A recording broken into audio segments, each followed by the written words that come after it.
think one of the gifts I bring to the call, I think Ben says it very well. Obviously, all of you have people that you can talk to your challenges with, whether it's your significant others or business partners or even your friend. I think one of the things as coaches, what we do is we don't have a stake in the game. The only thing we have is, what is it that you want more out of your life? Some of you want to have more work-life balance. Some of you obviously want to improve your businesses. Some of you always want to make sure the team has the kind of productivity or positivity that you desire. So working with a coach, and by the way, we are now the most sought-after executive perks now in the U.S. So all the high performers now are using an external or internal coach. Welcome to the Renegade Lawyer Podcast, the show where we ask the questions, why aren't more lawyers living flourishing lives and inspiring others? And can you really get wealthy while doing only the work you love with people you like? Many lawyers are. Get ready to hear from your host, Ben Glass, the founder of the law firm Ben Glass Law in Fairfax, Virginia, and Great Legal Marketing, an organization that helps good people succeed by coaching, inspiring, and supporting law firm owners. Join us for today's conversation.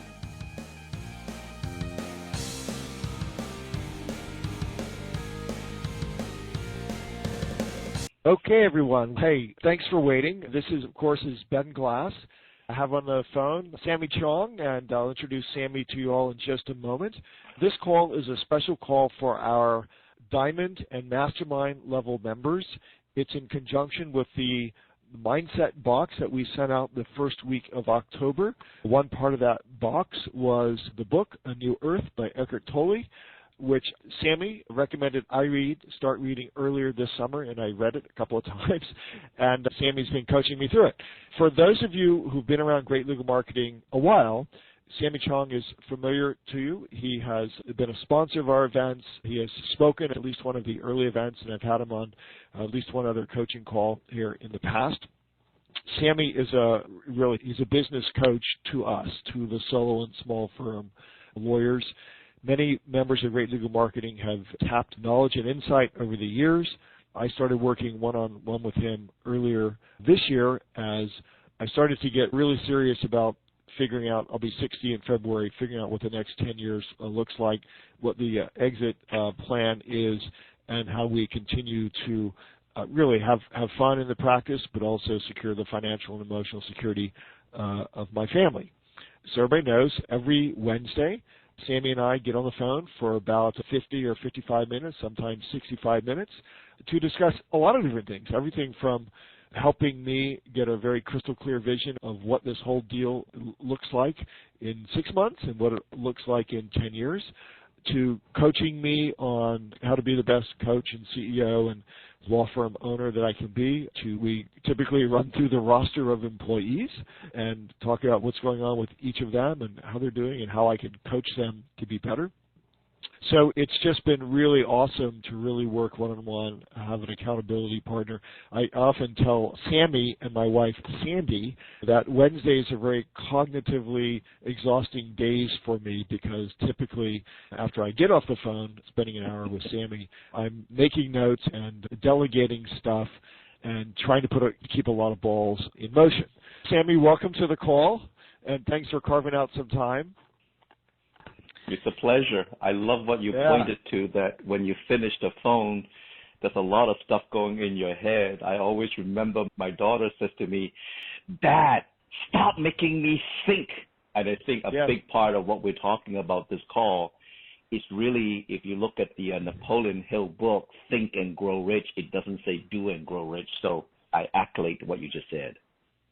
Yeah, and it's been neat because again, having someone who can look over your shoulder and who can have a real honest discussion. So a lot of times I'll say stuff to Samy and I'll follow it up with, and Samy, there's nobody else in the world that I can have this discussion with that it wouldn't seem like weird. So one of the things that I'm always big on is when I'm working with somebody is, what should I be reading? So I've asked Dan Kendi over the years, who should I be reading, who should I be watching, and he'll recommend a book or he'll send me a book. And Samy did the same thing, and he said, you ought to read A New Earth by Eckhart Tolle. And I said, I looked at it and I said, I think I probably have seen this before. The subtitle is Awakening to Your Life's Purpose, and I may even have opened it, and it seemed weird, and so I know that I never read it through. And A New Earth is actually the second book Eckhart Tolle wrote a book called The Power of Now, which sounds like a book that we would all read and want to learn about. And Samy said, no, don't read that one first. You got to read The New Earth first, otherwise The Power of Now you'll never get through. And he was absolutely right, because The Power of Now would have been a very difficult read. So I'll talk just for a minute with the way I went through this. Is I went through A New Earth very quickly at first, because I just wanted to find out like what universe we were playing in, and it's a different universe. So it's just over 300 pages. I then went back through it more carefully and took notes and had multiple discussions about things that I was reading. This was, in my view, aligning with Samy's advice to me, is that, Ben, in order to speed up, and as you all know me, we are always coming up with ideas, putting things in motion, creating chaos, and Samy's advice was, in order to speed up, you have to slow down. And I'm like, no, you don't understand. You don't understand. I can't slow down. And she said, no, go read this book. Samy, let me just take a moment, if you would, and just give the folks on the call, and we've got a bunch of them, a little bit more. I've spoken a little bit about your background vis-a-vis great legal marketing, but tell us what you are doing, and if not naming names, at least the types of practices that you have been working with. And we can go all the way back to the time you owned a restaurant, but we don't have to. I think one of the gifts I bring to the call, I think Ben says it very well. Obviously, all of you have people that you can talk to your challenges with, whether it's your significant others or business partners or even your friend. I think one of the things as coaches, what we do is we don't have a stake in the game. The only thing we have is, what is it that you want more out of your life? Some of you want to have more work-life balance. Some of you obviously want to improve your businesses. Some of you always want to make sure the team has the kind of productivity or positivity that you desire. So working with a coach, and by the way, we are now the most sought after executive perks now in the U.S. So all the high performers now are using an external or internal coach, for the simple reason that we don't have that biases that you have from people that cares about you and vice versa. So that's a big part of what we do. And one of the couple of the reasons why I specialize in law firm are as follow. If you look at most attorneys, you are very good at what you do. But the way your mind is geared or set up, you are to be able to distinguish between one set of law and the other set of the law. And in between those two posts, if you will, you do your best to negotiate, to do what it takes to translate what that is. Being an entrepreneur is a totally different mindset. You got to think outside of those two parameters. You got to think so differently, and that's a big part of what I add to the equation. Most of my life, I've always been an entrepreneur. I love being an entrepreneur. The very fact that we can do things different, try things different, using a different mindset, I think that's my first gift to the law profession. And the other thing that I find that is much needed in our business is emotional intelligence, because emotional intelligence as well as spiritual intelligence and social intelligence are now the biggest driver of any success of any businesses, especially law firm. So those are the things that I bring to the law firm. And the third one is really an element of spiritual, because a big part of what this New Earth, this book is really teaching us is you got to start from inside, because everything on the outside comes from the inside. Until you're inside, whether you deserve to be a millionaire or you deserve to have the kind of success, until the inside matches the outside, I don't care how hard you work, it takes a long time to get there, Ben.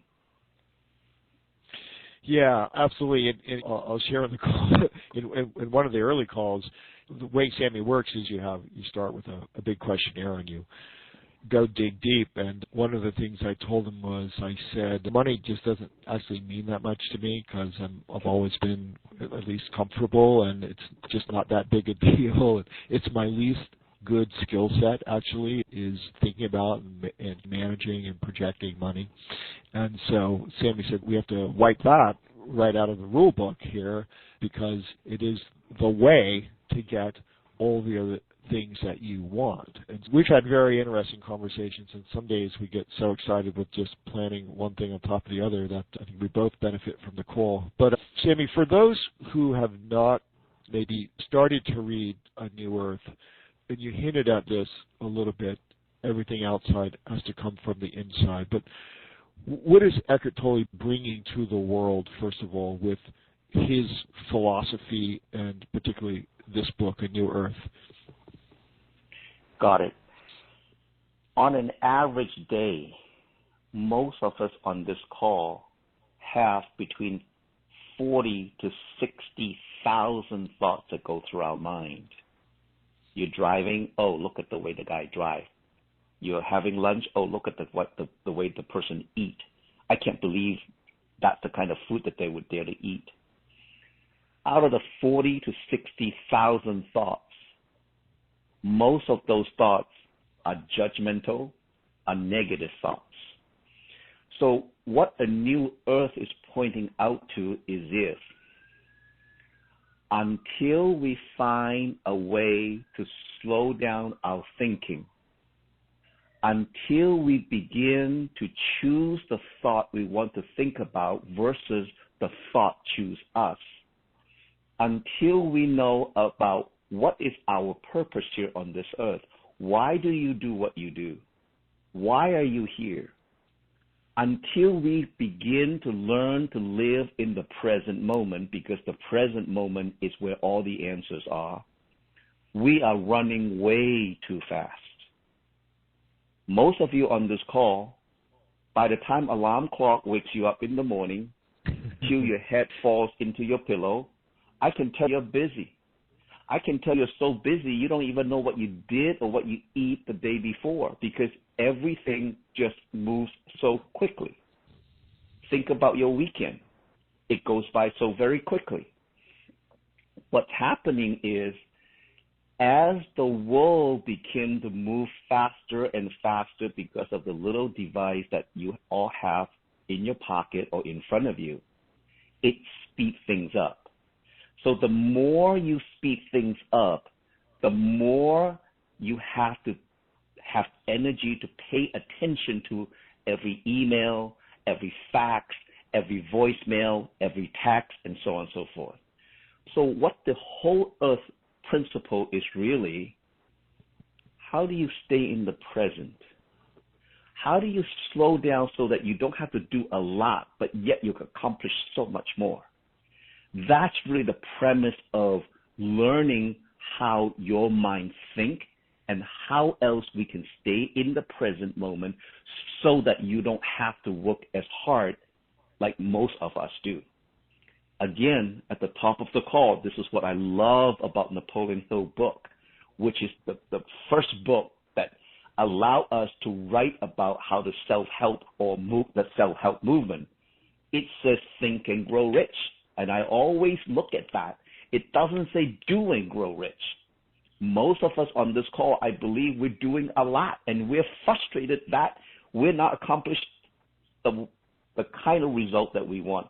So that's a big part of the shifting awareness and consciousness of what Eckhart Tolle writes about. One of the things that I really got out of the book, and I told you this early on, was the whole idea that of what thoughts are.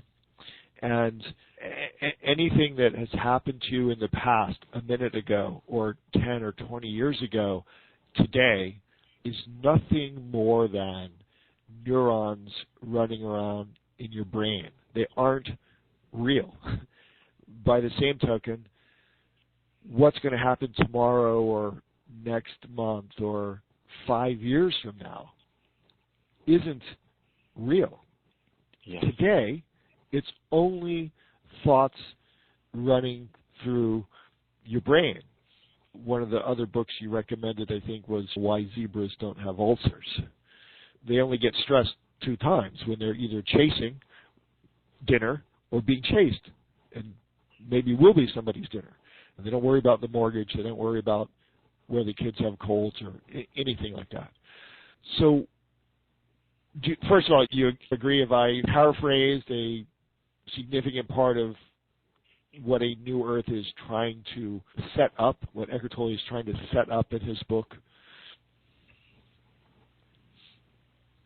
Absolutely. So here are 2 areas where most of us go with our thoughts almost every day.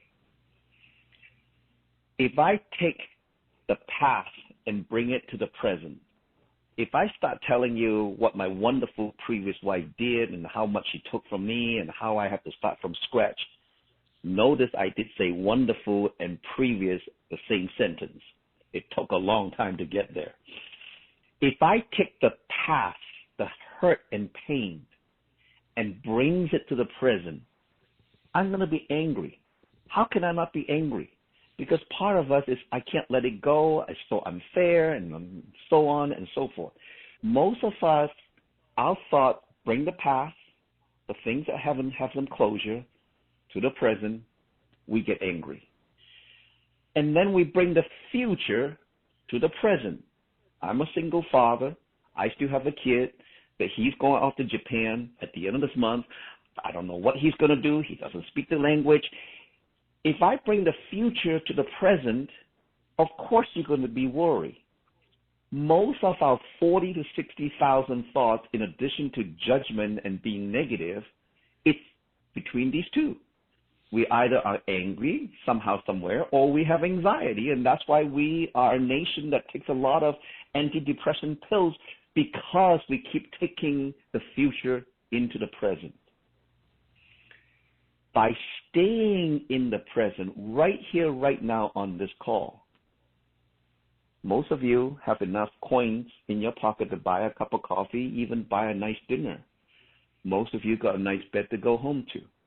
Most of you put enough money to pay for grocery.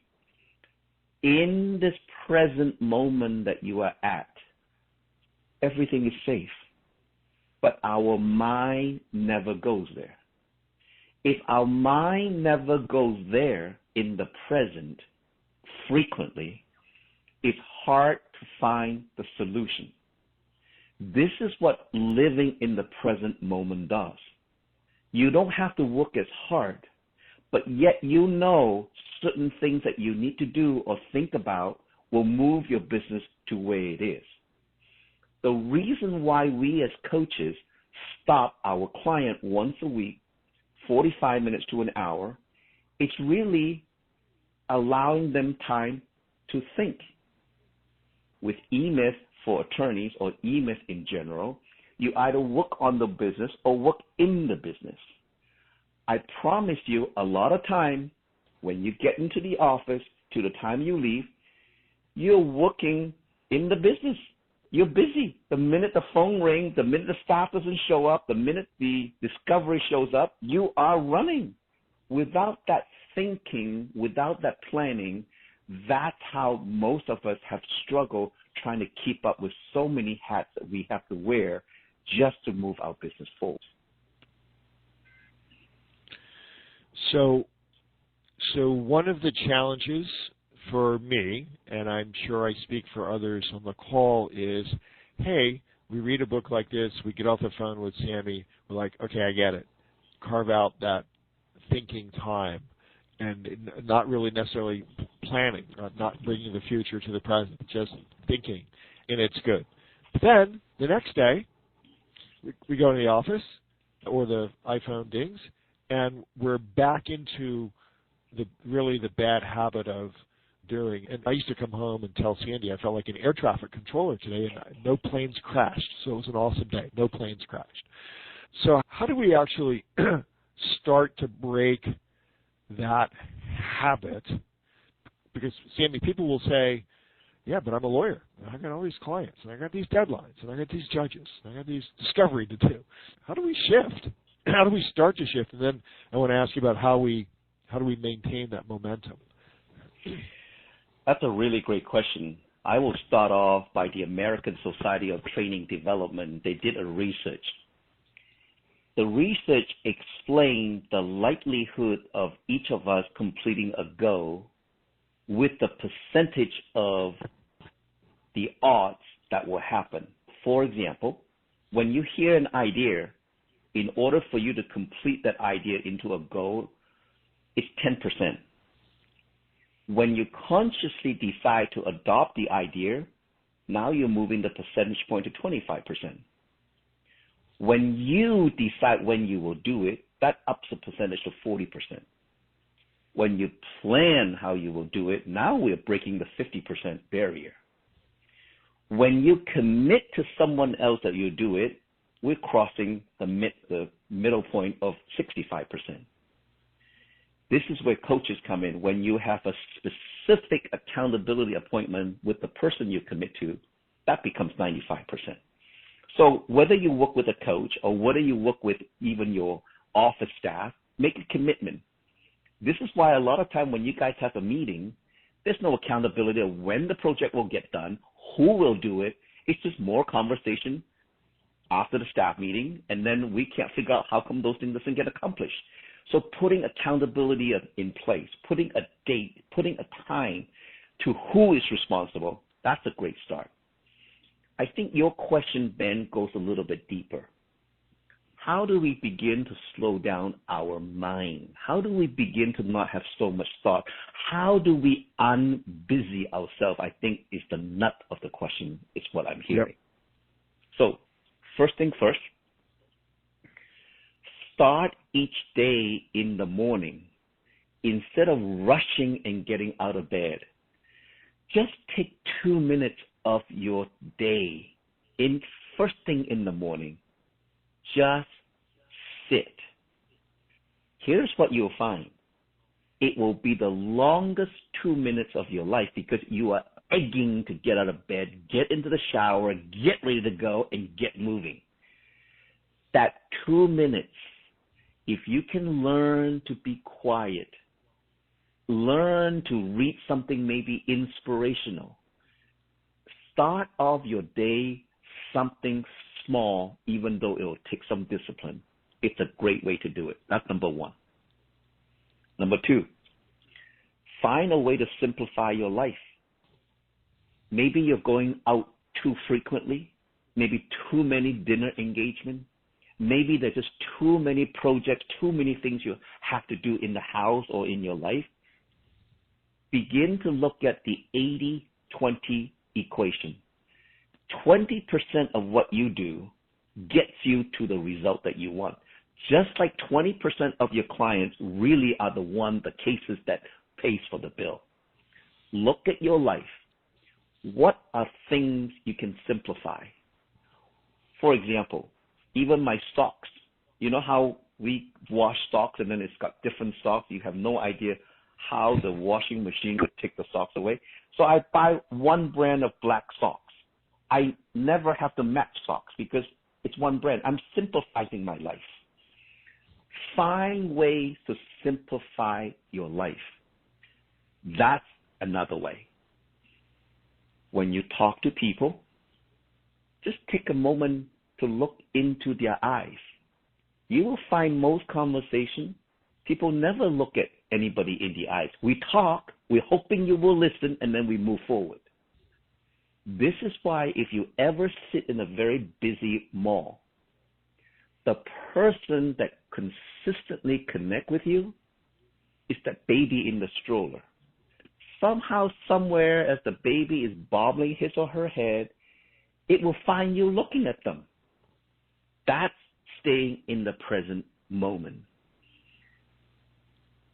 Another important thing that I do, God loves what you do.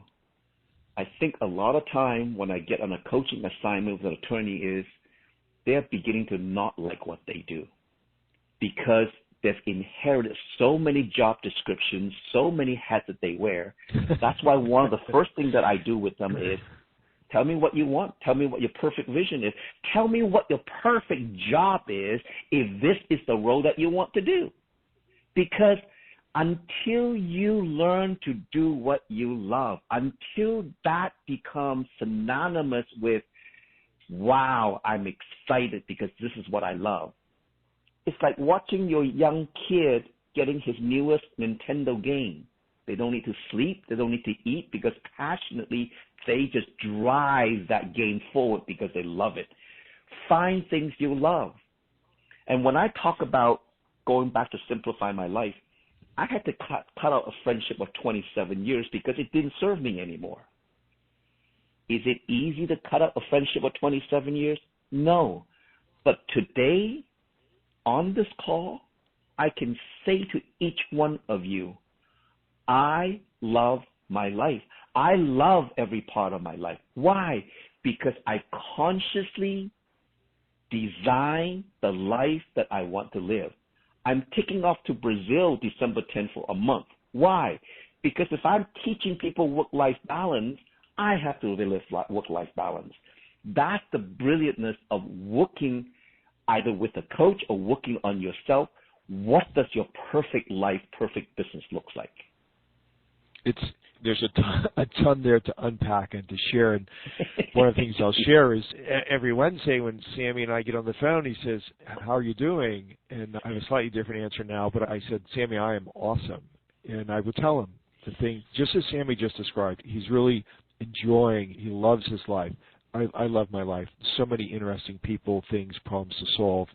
And then typically I would say, and Sammy, you're the only one in the world that I could actually have this conversation with because it sounds like you're bragging. And it sounds like, I don't know, bragging is the right word. Now, follow-up to that is conversation with my wife, God love her, Sandy, who said, because every morning she would say, how are you? And I would say, I am awesome. And years I'm saying this, right? And she finally tells me a few months ago, when you say that, it sounds like you're bragging. And so we had a long discussion about God and gifts and talents. And so I've changed the answer slightly to I feel awesome and that I'm absolutely blessed that, again, I have the talent and gift set, that I have the people that come into my life that I have. And so that's a little bit of inside baseball, but I have not always been there, but having somebody like Sammy who you can actually have this conversation with and they don't think you sound like a weirdo is what Sammy does. I'll tell you, and I also have my drawer full of athletic socks. They're all the same brand, Sammy. They're all white and they're all exactly the same brand, and I never fold them because I just throw them in there. But one of the things, so I was and still am busy, but one of the exercises Sammy had me do at the end of each day, at the end of each work day, was to take a few minutes and reflect on the day and think about all the things I had done in the day that really weren't the best top use of my time, gifts, and talents. And I joked with him once. I said, Sammy, I have to get out of the formatting briefs business because I spent half my time of brief writing was formatting the damn thing to make the fonts all the right size. And he laughed at me. But it was really cool, just reflecting back on your day, okay, what did I do that was not good use of my time, but also crap I don't like doing, right? And one of the big teachings that I've gotten from you, Sammy, is once we can identify that stuff, we don't need to actually figure out totally how to fix it. We first have to identify it and then send that message out to the universe, and it will get fixed. And one of the things Sammy has taught me is to keep delegating this stuff downhill in order to make superstars out of your staff. So let's talk about that just for a moment, Sammy. I wrote down a whole bunch of Sammy-isms. Put the biggest blocks in the bowl first. So we're all busy. We have a lot of things. We all do things that again, somebody else could easily do, but we just do it because, heck, it gets done right and we don't have to bother anybody. Hey guys, this is Ben. If you like what you've been hearing on this podcast, Not just the marketing and practice building strategies, but the philosophy of the art of living your best life parts. You should know that my son Brian and I have built a tribe of like-minded lawyers who are living lives of their own design and creating tremendous value for the world within the structure of a law practice. We invite you to join us at the only membership organization for entrepreneurial lawyers that is run by 2 full-time practicing attorneys. Check us out at greatlegalmarketing.com.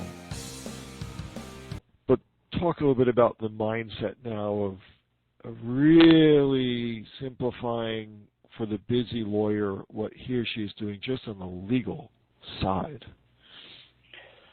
So one of the things that I do first thing with any clients is you got to tell me what your perfect life looks like. You got to tell me what your perfect job looks like.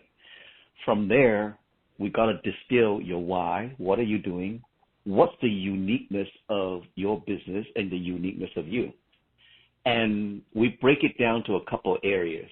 What are your strengths? Specifically, Strength Finder 2.0. It's a book written by Tom Rath, R-A-T-H. Basically, you don't have to read the book. You can go on, get the code from each of the book, and it'll distill your 4 or 5 strengths. When I coach the entire team, I do the same thing. In other words, each one of you has a certain strength, certain things that you're good at. The challenge with most of us is because the nature of the business is become so competitive that we have to wear so many multi-hats. We forget that if we just lean on our gifts, what we're good at, if we just lean on what the team gift is, what tends to happen is we crowd out the weaknesses. So it's about getting to know yourself. It's about getting to know what you're good at. It's about how to lean into the things that you love to do, that you do exceedingly well, and then delegate the stuff that you don't like to do. Again, we also look at the financial picture because obviously that's a big component of making sure every decision we make moves to what the target that you set out, quantifying whether it's how much money you want to make or what kind of revenue you want to bring up the firm. So we begin with each of these clients getting to know who they are, what is critical and important for them, and now that we know that, how do we accentuate the gift? So with a lot of the time with these attorneys is I'm pretty much able to zero in on a couple of their learning in this lifetime.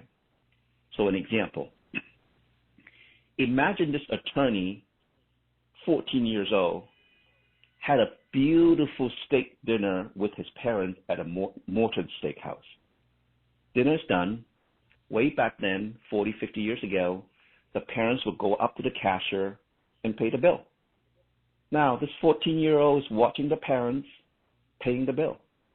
And the father pulled out the credit card, no good. The father pulled out second, third, fourth credit card, no good. Then looked at the wife. The wife pulled out the credit card, no good. Looking for cash, nobody had cash. At that precise moment, both these parents look at my client, and in that instant, this is what the Japanese call satori, a shift in consciousness. My client says, I better be responsible. I will never allow this to happen in my life. So imagine, clients grow up, wants to be a lawyer, become a very good and successful lawyer because he was very responsible. And this is where your gift becomes your curse, becomes your gift. He was so responsible, he grew the business to a certain volume, and then he's stuck. Why? Because everything has to go through him because he was the only one that was good enough because he has to be responsible because of what happened at 14 years old. In other words, each of our lives, we have blind spots. We don't know how to deal with the blind spot unless you work it through. Therefore, the gift of him being responsible hit a ceiling. He couldn't grow his business unless he learned to how to delegate, and let go. And that was one of the process we work with. And that's how his business has totally changed and flourished, because he was able to break through some of these perceived gift and curse that I talk about. Another thing that you and I have been working on with me that I think we can share is, because I think others will probably think this way too, is they can identify, if they work on it, what a perfect life, perfect for them, what that looks like. They can make that very concrete. But then we get bogged down by thinking, gee, I need to know all of the answers. I need to know, Ben needs to know all of the steps it would take to actually get there. And one of the teachings that I have gotten and internalized from you is, I don't have, and it's really cool the way this is working now as we're really revving up some cool things for 2018. But the teaching is, I don't need to know all of the answers. I just need to know the right questions to ask, because shit would stop and end and get bogged down on me because I didn't know the 3 steps over here that needed to happen. So talk to us a little bit about that, because I think that's been really helpful to me. I'll say at the other end of that game is it really has lifted all of my teams, my 2 teams, because they're doing more than they ever have done before. And I thought I needed to have the answers first to tell them exactly what to do. This is the paradigm shift that a new earth is talking about. The old way of thinking is, I'm the father, I'm the boss, I'm the leader, I should know everything. The little device on your hand, you can pretty much ask every question there is that is quantifiable. It will tell you how far is the distance from Mars to wherever. Basically, intelligence is no longer necessary. So what Ben is asking me to talk to you guys a little bit about is really, how do you leverage your team? How do you leverage your staff so you are not the only one that pull the financial burden every single payroll or every single month? So a big part of it is, if you ask the right questions, the answer always comes. Most of us, we ask the same question but expecting a different answer. This is why most challenging conversation is, we keep expecting a different answer when we're doing certain things or the same thing or asking the same question. So a great way in this process is continue to elevate your thinking, ask the question differently. That's part of the solution. The other thing we talk a lot about on this call is really about philosophy, which is the name of the company's corporate philosopher. But underneath it, we also start to put in what we call KPI, which is key performance indexes. Key performance indexes is a little bit like, the best example I use is the 4-minute miles that was broken by, right now the name just escaped me. Roger Bannister. Roger Bannister, thank you. The difference between what Roger Bannister was, he asked a different question. Instead of, let's go out there, run as fast as I can, he said, let me go out there, I'm going to figure out a way to break the 4-minute miles. That's what happened. A different mindset because he asked a different question. Sure enough, within 8 months, he broke the 4-minute miles. And 6 months later, there's 4 or 5 other people also did the same. Everything begins with the mind, begins with the shift. What's happening now is we start to measure and benchmark accountability of each of the staff, so that the more that they do, the more they see how well they perform in relationship of historical data. For example, if you're a PI firm, one thing I look for is how many demand packages you get sent out, how many doctor's report comes back, how much money you settle every week. To me, those are the biggest, what I call, measurement of the health of a PI law firm. So what do? Just like you driving a car, there are a couple of gauges that you really need to watch. how much gas you have, how fast you're going, and maybe your oil light or whatever. That gives you the health and vibrancy of the vehicle. So when we start putting on measurement with attorneys or with the case managers that settle cases and so on and so forth, we start benchmarking them. How well are they doing? Give you an example. In Atlanta, case managers are allowed to settle once it's got approval from the attorney without going back to the attorney. They can actually settle the funds with the insurance company. When we start tracking for about 3 weeks in a row, this case manager was settling between $7,800, $8,000 a week. All we said to her was, we give you $100 if you settle above $10,000 a week. Inside 3 weeks, she was consistently up $10,000. So what did we do? We upped it. We said, we'll give you $150 if you can do $1,250, or was it $1,300? Again, inside relatively short time, she was hitting above and beyond the $1,300. The last time I heard, she was doing $28,000 year-to-date average a week, all because we put in a system of measurement, allowing them to see how well they do and gave them a little bit bonuses. So that's the kind of measurement, using tools to help get the most out of your team and your staff, adding the philosophy we just talked about. As you become enlightened and start to create KPIs, talk to us a little bit now about the relationship that you have with your staff. Are these edicts from on high? Are these joint venture thinking about these things?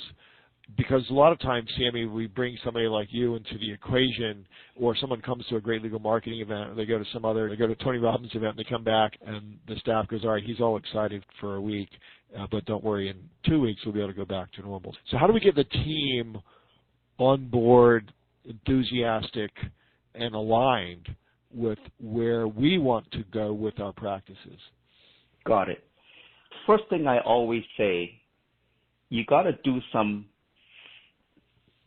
deepening conversation with your staff and to do a check-in about your leadership ability. 3 questions I invite you to ask your staff to write. And if you don't feel that your staff can honestly answer those questions to you because either they're not comfortable with you, maybe some of our leadership style is a little bit more serious, the 3 questions are, what would you like me, Ben Glass, to stop doing? What would you like me, Ben Glass, to start doing? What would you like me, Ben Glass, to continue to do?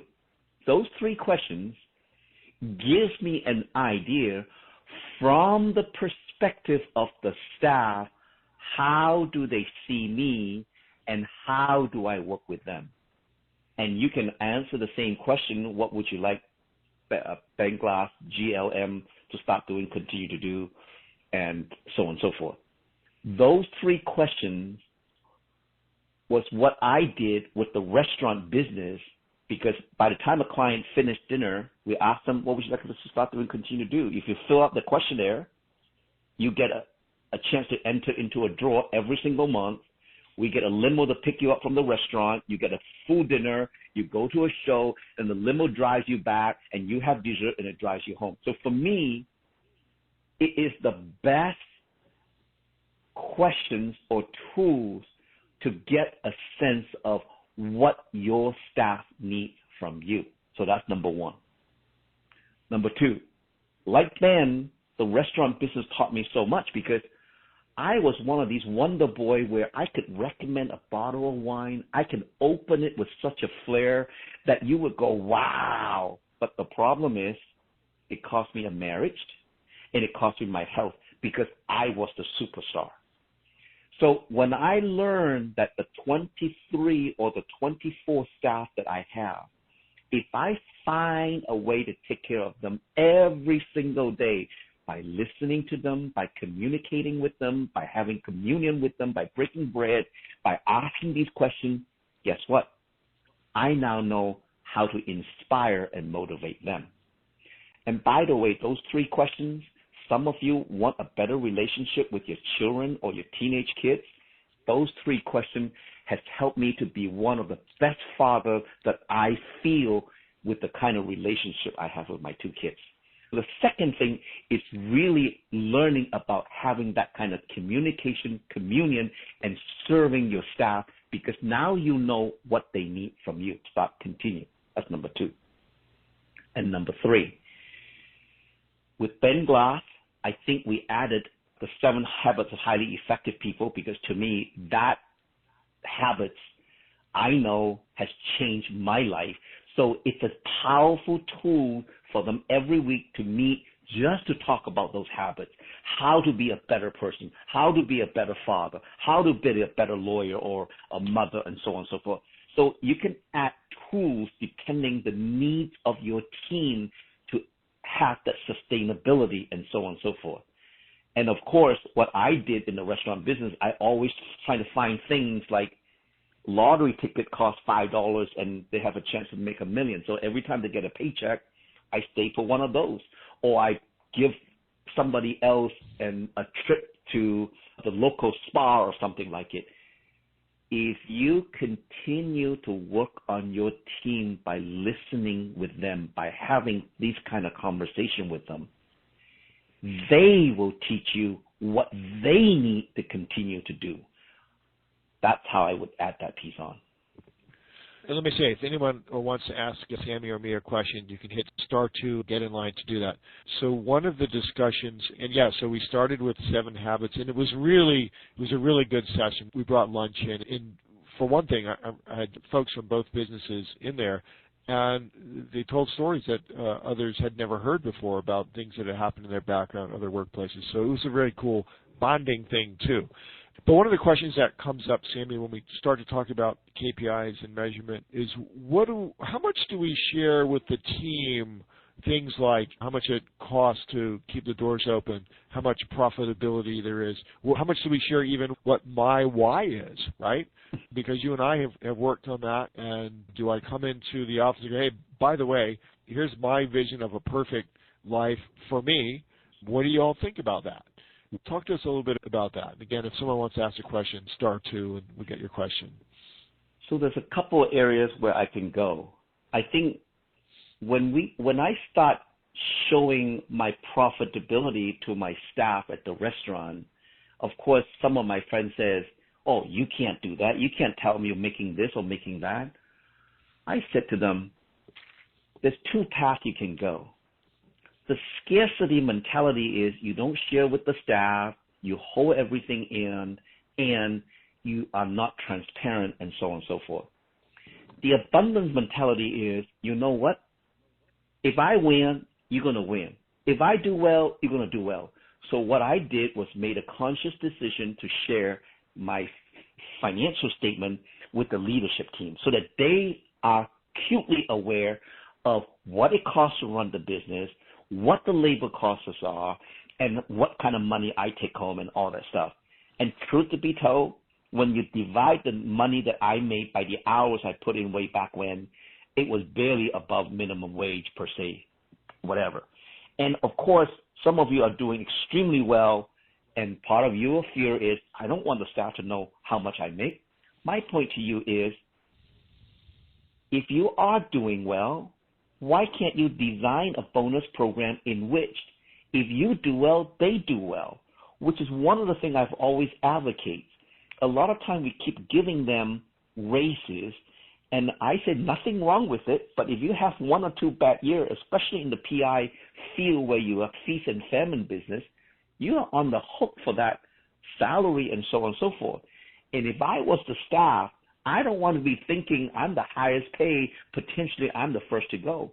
So my point is, if you can develop a bonus program where once your nut is met, let's just say it takes $100,000 a month to run your law firm. Above and beyond that, Maybe you take the first $20,000, you give a certain percentage as a bonus, and then the next, whatever, $50,000, you give a higher percentage. Here's my bottom line. The staff really don't care what you make. They care what they make. If they see that they have a voice, and this is the big clue, if they see that they have a voice, they can contribute, they can have some effect. If 10 minutes to 5, if I make that extra phone call and I get the result, if they see that there's skin in the game for them, that's all they need to be inspired and take care of themselves. So that's one way to move that goal in transparency forward. And I'll just stop you there, because that's exactly the conversation as we grow, as Samy, we grow one of our practice areas, and I've got a fantastic paralegal. And so the conversation I've been having with her is, how much do you want to be making in 3 years? Because I don't care what that number is. I don't care what that number is. But now let's figure out what it takes, what we would have to be doing in order for you to make that number.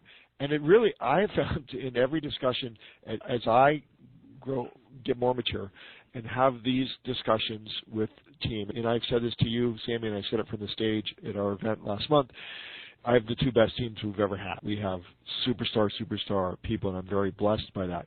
But part of that is the more open that we have been on the numbers side and what it costs and what we need to do and how much every phone call costs and all that stuff, the better everything gets. And so I think you're exactly right. We go back to this KPI thing. Another thing that you taught me was get input from the team, because they have to feel a sense that they have a voice and they have some control over this. Mm-hmm. And I think the challenge is working through every position in the office and figuring out, okay, for what this person does, what can we measure?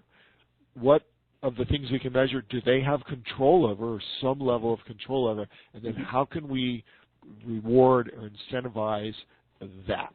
And it doesn't have to be, you keep telling me this, it doesn't have to be ungodly complex either. It can be pretty simple. What you described with the paralegal in Atlanta was very simple. This is why also you start off with a couple of KPI stuff. You can always tweak it, which is why a couple of lawyers have a year-to-year renewal agreement with their attorney. So every year they sit down and talk about what would be fair. Again, you start off with something so that they know they're part of the solution. They're part of having a voice in the system. So coming back to your early question about you tell them the why and the big whatever, don't be afraid to tell your why. Don't be afraid to tell your big picture. Now, based on what I paint you of my perfect law firm, what can you add and what can you subtract? And what do you want out of it to help me get there? That's how you get people engaged. That's how they get fired up. And now you add what their give, what their strength, what their passion is. You've got a team that's alignment with your vision of what you want to see yourself out of the law firm. And I just heard it in your voice, the excitement, and I just want to share with folks, that's most of our calls. Samy and I hit a point during the conversation where we're both getting really excited about the next thing that we're thinking about, and where I'm sharing small wins with the team. Yes. I'm sharing with Samy small wins we're having with the team. We're having better communication. We have great management. As things come up that are bumps on the road, I say, hey, this happened with so-and-so last week, and they said this, and he said this, and then Samy gives me advice. Here's the language you use. Here's how they go. And do that to keep everybody empowered. Because the other thing is, if you have folks who are not aligned with your vision, then, they really need to go, and they'll want to go, and that's okay. We preach this all the time at Great Legal Marketing, is that there's a lot of great people out there. We aren't the right flavor for everybody. We get that. However, every single person on my two teams will tell you that this is the best place they have ever worked in their lives, and many of them have worked in a lot of different places, most of them, unfortunately, sadly, pretty caustic places. And so I just want to end with this, Samy, going back to a lot of times when we talk to really smart lawyers about designing your own life and your perfect life, they will say, but Samy, you don't understand, I'm a lawyer, and I'm just so beholden to the clients, the system, all of that. I'm here to testify that Sammy's right. Samy, just for a moment, just talk about overcoming that objection that but my business is different and I'm not allowed, or I don't have the bandwidth, or they won't let me design my perfect life and practice. So everything begins with a belief. So imagine 4.5 years ago, I took on a new client in South Carolina. It's a woman. Our first conversation, South Carolina is in the South. She had to turn on the little heater in her little office so that the two staff out front can't hear her because the office is so thin. Fast forward 4.5 years, she just banked $1 million in retained earnings, hired lawyer number 13, and bought her third building, and she's banking away anywhere from $550,000 to $600,000 US a month. How did that happen? She was not a lawyer. She was a marketing, accountability guru, a genius. What did we do? We lean on her strength. We lean on the intake. On an average month, she's up to about 187 cases of intake of car wrecks in South Carolina. She dominates that market. How did it get started? It requires her to have the mindset that I'm willing to learn, I'm willing to transmute what I perceive who I am, to lean on what my gifts, what I'm good at doing, and so on and so forth. Thing starts from that belief and that mindset. And the second part is massive action to get there. That's the two things I will leave you with the group. Knowing what you want, be clear what you want, lean on your strength, and massive action, because the universe always listens the minute you tell them what you want. You just have to let go and let it do its magic. Awesome. And I'm going to have something really cool to tell you at our call tomorrow. I just got out of a meeting, and you're going to love it. You're going to love it. If folks in my group would like to start a conversation with you, what's the best way to reach out?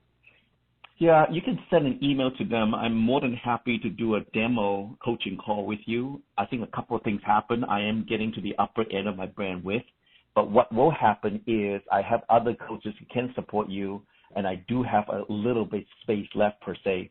But as I design my life, the life that I'm leading, it is about learning to love the balance. So by all means, you can send me an email, samychong@rogers.com, which is the easiest.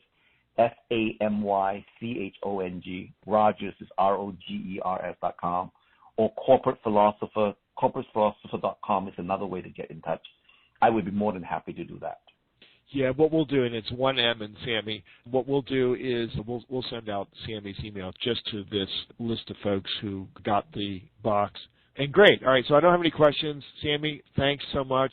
I don't know if you're on Inspiration Island calling in today or not, but I hope you're someplace nice. All right, thank you for allowing me to share some of these thoughts. Yes, thanks. Thank you. All right, everybody. Bye-bye. Bye-bye now. If you like what you just heard on the Renegade Lawyer Podcast, you may be a perfect fit for the great legal marketing community. Law firm owners across the country are becoming heroes to their families and icons in their communities. They've gone renegade by rejecting the status quo of the legal profession so they can deliver high-quality legal services coupled with top-notch customer service to clients who pay, stay, and refer. Learn more at greatlegalmarketing.com. That's greatlegalmarketing.com.